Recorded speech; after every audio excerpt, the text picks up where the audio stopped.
8 horas, estamos de volta aqui com o nosso Panorama 95, nesta manhã de quarta-feira. Agora tem um quadro check-up no rádio, né? Aqui no nosso programa Panorama 95.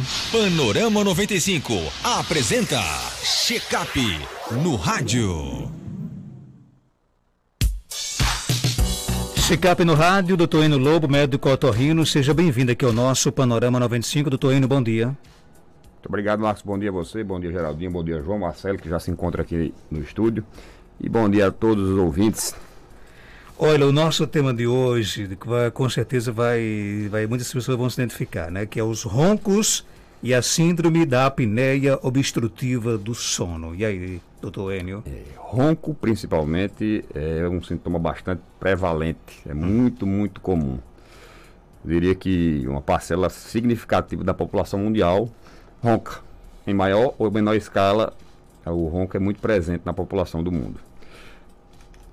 O que chama atenção é o seguinte: o ronco é um problema muito mais para o parceiro, para quem dorme do lado do roncador, do que para o próprio paciente. E ninguém nunca admite que ronca. Quando, não.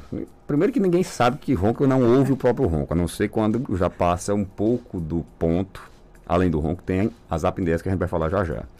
Geralmente quem tem apneia começa a acordar no meio da madrugada faltando ar, faltando fôlego, e aí começa a saber que ronca bastante e que tem um comprometimento maior por causa desse ronco. Então, enquanto o problema é só o ronco, é como eu disse, em termos de saúde para a pessoa, ele causa pouca preocupação. Então, o que é o ronco? Nada mais é do que a vibração das estruturas da faringe, da garganta, a passagem do ar. Quando a pessoa respira, o ar vai passando por aquela estrutura.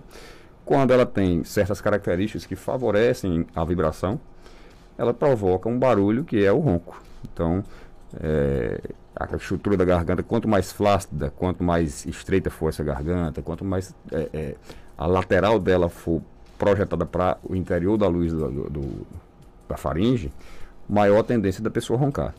Então, esse ronco, quando puro e simples, quando não tem uma complicação maior, é como eu disse, preocupa em termos sociais, vai incomodar o esposo, a esposa, o parceiro que estiver dormindo do lado. Mas em termos de saúde, preocupa pouco. Quando ela ultrapassa esse limite, além do ronco, ocorre também a presença de apneia. Apneia é o que é? É uma parada súbita na respiração. A pessoa está respirando, tenta puxar o ar, e o ar, em algum ponto da faringe, ele é obstruído totalmente a passagem desse trajeto. Ele não consegue fazer o trajeto que seria do nariz ou boca até o pulmão. Então ocorre uma obstrução completa e esse ar, não tendo por onde passar, ocorre uma espécie de parada respiratória transitória, obviamente. Não chega a ser uma parada respiratória propriamente dita, mas o ar não tem como fluir e chegar até o pulmão por alguns segundos, geralmente acima de 10 segundos. Então, a isso chama-se apneia. Ela ocorre exatamente pelo colabamento das estruturas da faringe. A faringe fecha totalmente e ela fechando não deixa espaço para o ar passar e isso chama-se apneia. A apneia, essa sim, é um evento perigoso para a saúde do paciente. Eu não digo perigoso de morte súbita, a pessoa morrer por aquela parada da respiração, não. Ela é perigosa por causar danos cardiocirculatórios a longo prazo. Pessoa que tem apneias frequentes, dependendo da intensidade e da frequência dessas apneias, pode sofrer danos cardiovasculares importantes a longo prazo. Então é isso que chama atenção. Pessoa que somente ronca, tranquilo, não há motivo de preocupação maior. Pessoa que tem ou suspeita que tem apneia, tem que investigar sempre e, se positivo realmente a resposta for, se realmente tem apneia, tem que tratar. Existe tratamento para apneia, para da apneia obstrutiva do sono, e deve ser instituído sempre que ocorra, principalmente numa maior escala. A apneia, ela digamos que se divide em 3 graus, a leve, a moderada e a severa. A leve já chama alguma atenção, mas com menos impacto e menos preocupação, consequentemente. A moderada já tem que ser tratada sempre, e a severa é primordial que o tratamento seja instituído o quanto antes possível para evitar esses danos, não só cardiocirculatórios. A pessoa pode, além de ter uma propensão maior à hipertensão, a descontrole da hipertensão que já exista, aumenta o risco de infarto, aumenta o risco de descontrole da diabetes, de AVC, de descontrole de problemas da tireoide. Então é, sinceramente, um problema de saúde pública que tem que ser tratado com atenção. Não se pode deixar passar uma pessoa que tem apneia com esse quadro a vida inteira. Agora, existem maneiras, por exemplo, de dormir para quem tem apneia? Existem maneiras corretas de dormir? Algumas posições, elas favorecem o ronco, quer dizer, aumenta a possibilidade de ronco e, consequentemente, aumenta a possibilidade de apneia. A posição que mais favorece o ronco é a posição supinada, quer dizer, de barriga para cima. Então, pessoa que dorme, já tem tendência a roncar, ou de ter apneia também, e dormir de barriga para cima, a tendência é que aumente um pouco a intensidade e a frequência, tanto do ronco quanto das apneias. Quer dizer que se a pessoa tem ronco e apneia, passar a dormir em decúbito lateral, quer dizer, dormir de lado, vai parar de roncar e ter apneia? Não vai parar, provavelmente. Só essa medida não vai ser suficiente para resolver a situação, mas é uma medida que pode ajudar, sim. E qual é a melhor forma? Então, no caso, seria de lado. Dormir de lado. Para quem tem ronco e apneia, a posição de decúbito lateral, quer dizer, de lado, é a que mais ajuda, digamos assim. E a de barriga para baixo, favorece, não? A de barriga para baixo, existe uma compressão do abdômen, tá certo? A pessoa que tem aquela barriguinha já, a famosa barriguinha de chope, que vai dormir de barriga para baixo, ela aumenta essa compressão abdominal e também não é a ideal, tá certo? A pessoa que não tem nada de barriga, se dormir de barriga para baixo, não vai ter esse comprometimento maior. Então, seria uma opção também. Mas eu diria que a mais fisiológica é a de lado mesmo. Agora, existe curar curar o ronco, ou eu posso conviver para o resto da vida com ronco? Ronco, ele raramente é unifatorial, quer dizer, só tem uma causa. Geralmente ele tem múltiplos fatores para que ocorra a presença do ronco, tá certo? Então, quando é de causa única, por exemplo, a pessoa teve um acidente, uma fratura nasal e ficou com uma obstrução grande e por causa disso não consegue respirar pelo nariz, respira só pela boca. Ou que tem qualquer patologia nasal, por exemplo, um pólipos, uma hipertrofia do corneto, que é o que o povo chama cartucho. Quando a causa é exclusivamente uma causa como essa, um procedimento cirúrgico de correção dessa causa seria suficiente para acabar com o ronco, para acabar com a apneia. Mas é como eu disse, não é frequente a gente ver ronco com uma causa só. Geralmente ela tem múltiplas causas. Vamos lá. No nariz, qualquer coisa que cause obstrução no nariz pode contribuir para ronco. Na garganta, a própria anatomia da garganta. A pessoa que tem amígdalas grandes, que tem o véu palatino, quer dizer, o céu da boca muito longo, a úvula, que é popularmente conhecido como campainha, muito longa também, que favorece ronco. Principalmente a estrutura lateral da faringe, quando ela é muito estreita, quer dizer, a gente olha para a garganta, as duas laterais dela, quando elas são próximas uma da outra, se aproximam muito, favorece bastante o ronco. A língua, principalmente quando a implantação da língua é muito posteriorizada, muito para trás, também favorece o ronco. Obesidade, isso aí é um fator importantíssimo. A pessoa que tem um sobrepeso, que é obesa, tem uma tendência muito maior de roncar e de ter apneia, por causa do depósito de gordura na região da garganta. Quanto mais flácida a estrutura for, mais a faringe vai vibrar e mais tendência de colabar ela vai ter. Então, qual dos tecidos que a gente tem mais flácido? Exatamente o tecido adiposo, que é a gordura. Então, todos esses são fatores que podem contribuir e favorecer o ronco, tá certo? Então, quanto menos fatores desse tiver, menor a possibilidade de roncar. E, como eu disse, raramente você vai ter um isolado. Geralmente tem mais do que um. Ok, tem pergunta do nosso ouvinte. Bom dia. Bom dia, eu gostaria de saber o que eu devo fazer, que eu estou com um problema no ouvido, que parece que tem água, quando eu amanheço o dia, parece que tem água dentro do ouvido. Já fui para o otorrino disse que não tem medicamento, não passou nada, e continua do mesmo jeito. Ele examinou, disse que não está perfurado, eu fiquei sem saber o que eu devo fazer. E aí, eu espero a resposta. Um bom dia para você. E aí, doutor Enio? Bom, aí nesse caso eu acho que ela devia ser reavaliada, ou pelo mesmo colega ou por um outro colega, porque tem que saber a causa disso aí. Ou ela não entendeu bem qual é a causa. Existem realmente problemas de ouvido que não tem solução. Tem gente que pode ter um problema do ouvido interno, uma perda auditiva do ouvido interno, que chama-se disacusia neurosensorial, que ao ser avaliada, não há solução para aquele problema. Por exemplo, a pessoa que vai envelhecendo, a audição vai diminuindo e não tem o que fazer. Ninguém vai rejuvenescer, não tem como recuperar essa audição. O que se pode fazer, às vezes, é o uso do aparelho auditivo. Não que esse seja o caso dela, não sei exatamente o que aconteceu com ela. Normalmente, nesses casos, a pessoa, quando vai ao otorrino, que é examinada, não tem nenhuma alteração visual. Quer dizer, avaliado o ouvido, a gente olha, não tem nada de alterado. Não tem nada obstruindo o conduto auditivo externo, quer dizer, não tem cera, não tem rolha epidérmica. A membrana timpânica está íntegra, como a dela está.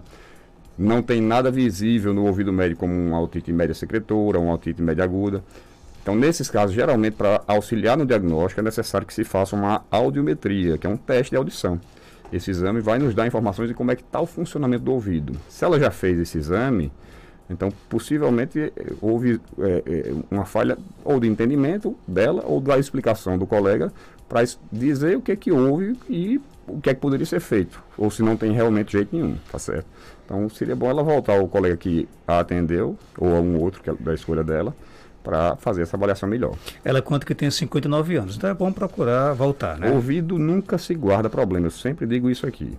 Se tem alguma coisa incomodando, tem que ser avaliado o quanto antes e tratado também o quanto antes. O ouvido envelhece com facilidade? Todos nós envelhecemos por igual.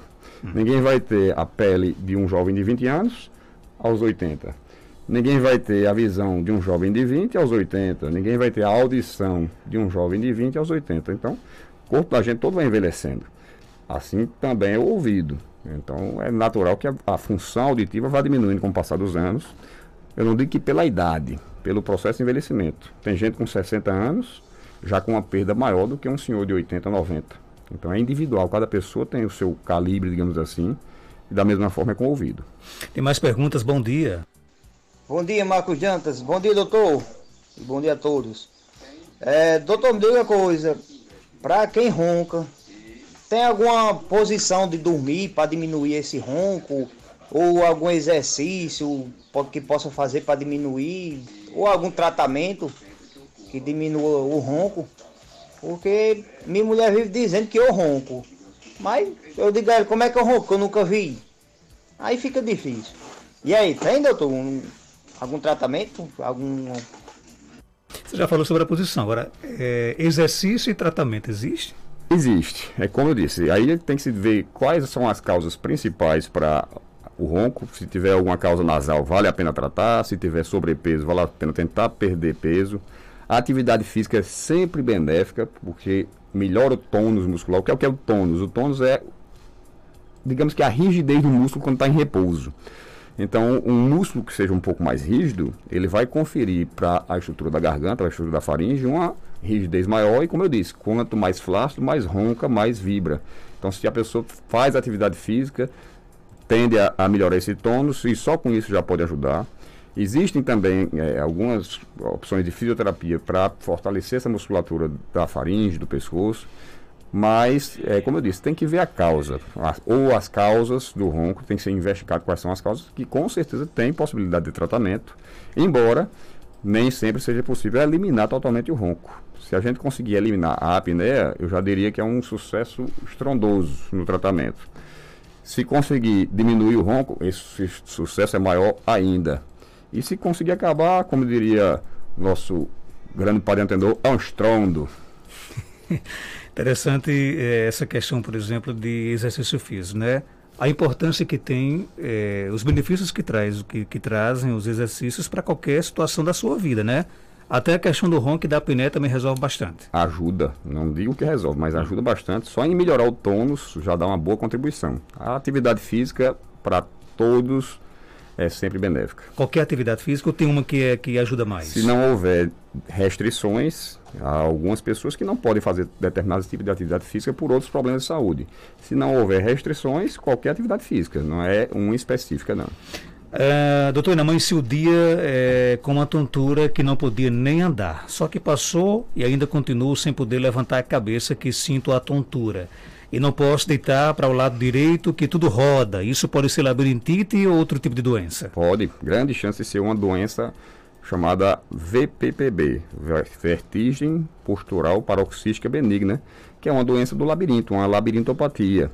E popularmente todo mundo se convenciona chamar de labirintite, embora essa não seja uma nomenclatura adequada para a maioria das tonturas.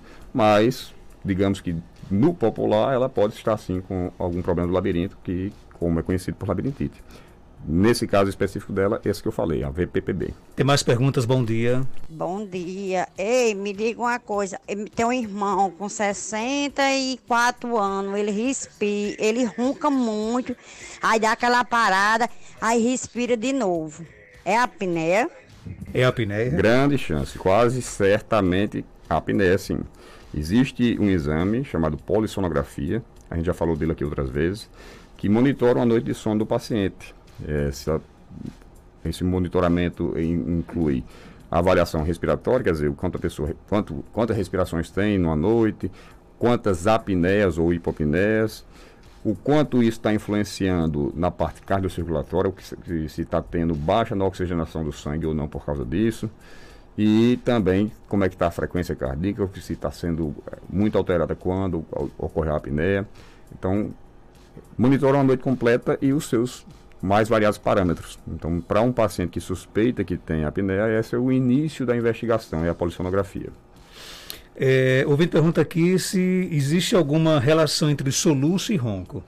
Não necessariamente. Soluço, ele ocorre geralmente por uma irritação do nervo frênico. O nervo frênico, digamos que ele controla o movimento do diafragma, esse músculo que divide o abdômen do tórax. Então, a grande maioria das pessoas que têm soluço é por um estímulo exagerado do nervo frênico que dá uma contração involuntária desse diafragma. Não tem relação direta com o ronco, mas pode ter associação dos dois, sim. Doutor Eno Lobo, ele é médico otorrino, está na clínica Cardiokid, na rua Augusto Monteiro, 1248, aqui no centro de Caicó. Telefones 3417-1016, 99667-7510 e o WhatsApp 98154-4453. Onde é que você encontra Doutor Eno Lobo, médico otorrino, Clínica Cardiokid, aqui no centro de Caicó. Obrigado pela sua participação, doutor. Eu que agradeço, Marcos. Um bom dia a todos e até a próxima semana, se Deus permitir. 8h18.